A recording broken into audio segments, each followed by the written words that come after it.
Hey, welcome back. This is a review of my current progress of uploading videos to YouTube, and in particular the production quality value. So I'm interested in the audio and the lighting. So just having a look at my previous video, and also kind of like the B-roll footage that never made it into any video. This is actually one of the first B-roll clips that I was recording. And in this setup, I actually had the light correct. It's difficult because of all the mess in the background, but this one is actually lit correctly. I think the issue is that if you haven't done a lot of recording, it's quite difficult to start, and then actually getting the words out and like actually recording it into a suitable format is relatively difficult when you're just starting out.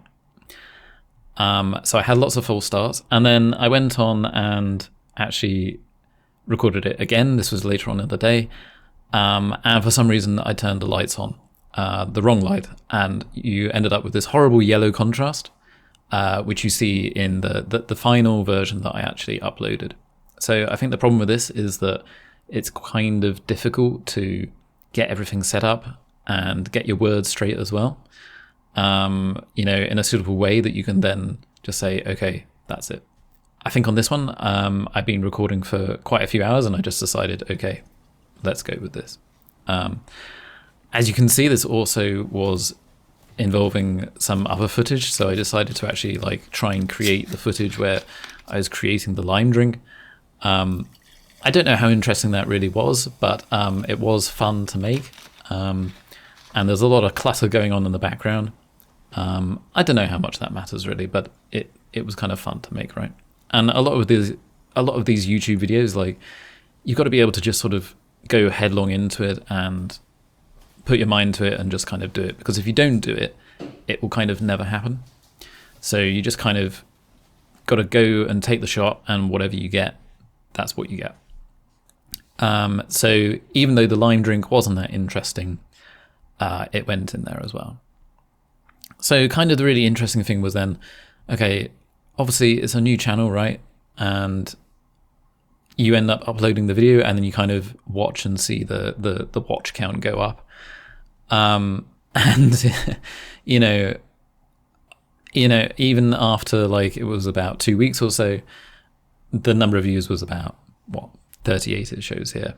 And I think that's probably not even that bad. And the statistics here seem to show that, about roughly half the people who actually chose to start the video ended up getting most of the way through. And that's probably not that bad, actually, like considering that I've got no other content on the channel at all. 42% at the end, it's probably not too bad. So I'm relatively pleased with this, being honest.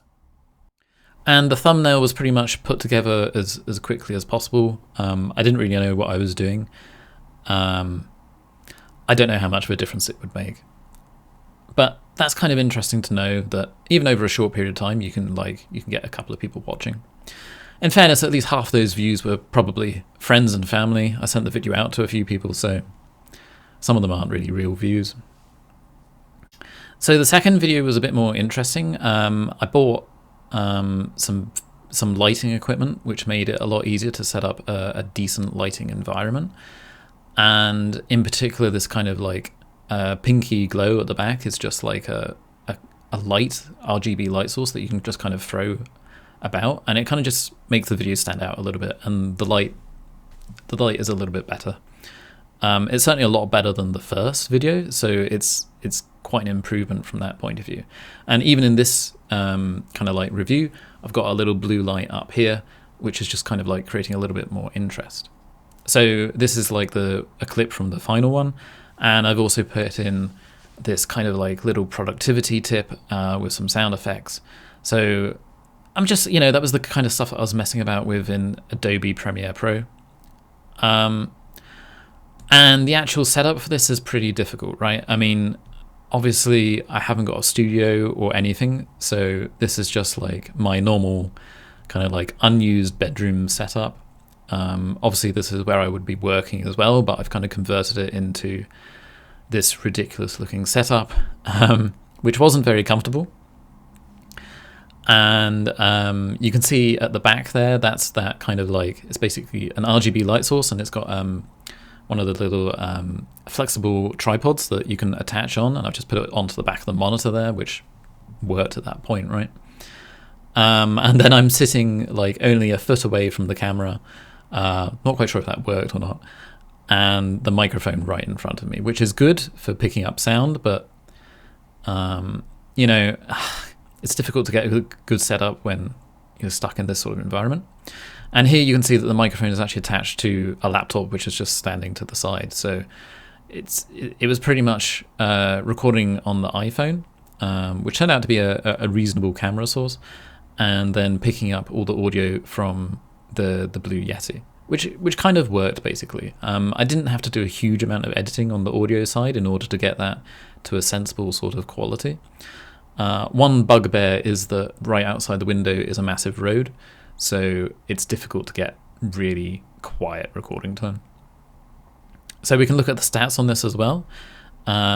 This one's only been up, it's not been up as long as the other one, and it's only had 13 views. I think one problem is that the channel basically doesn't have any content yet. I think I was watching some videos about how to upload to YouTube, and they said, you know, you need at least 35 videos before Google kind of recognizes you as some sort of person who's really doing something. So I'm not too surprised that this video has had fewer views than the other one. And I think over time it's just a case of like building up content, and I want to follow the channel in two different streams, so kind of work-based productivity, particularly focusing on tech, but also having kind of like a review of the videos that I've actually made, and kind of like a progression of how to come up with good quality videos, lighting, audio, maybe some video as well. I mean, certainly at the moment it turns out that the iPhone is a pretty good recording source. I was using a webcam as well, the Logitech C930, and it had its issues. I think the iPhone is better suited for doing videos in close quarters, basically, whereas using the webcam kind of felt just like a business call. It didn't really work quite so well, and the colors weren't always well reproduced. So the other big change is that the previous two videos were made in Adobe Premiere Pro, and I've since come around to the idea that using DaVinci Resolve is the better piece of software. I find the interface a lot easier to work with. There's possibly fewer tutorials out there on how to use it, but there's still quite a lot of good quality content. But overall, just the user interface design is a lot easier to work with. And it just seems like a lot of the things that it does and allows you to do are a lot more sensible.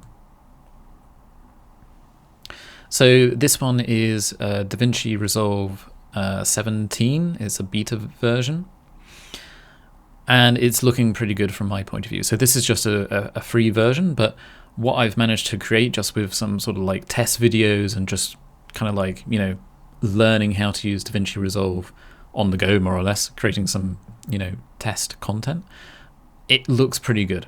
And it didn't take a lot of time to get into, whereas Adobe Premiere Pro, it took a lot of time to really get into and work out all the stuff. So just as an example, so you know what, this is actually a really nice drink, and you don't even have to be recording YouTube videos or recording audio in order for you to enjoy. But what I normally do is I try and sip it. So probably the two major things that make it so much better is being able to produce much better cutscenes. There's a lot which kind of comes off the shelf with DaVinci Resolve, and you can just kind of make something which looks really nice. And there's some dynamic sort of changes in there, like you can change the cut length, and it will just kind of work itself out and space out the content to the amount of time that you've told it to. I don't know, it just seems like a much nicer piece of software to work with. So this is what I'm going to be working with going forwards, and I think it's going to be much better. So this is just a quick update on my YouTube uploading progress, and I'll be uploading another video soon with real content as well.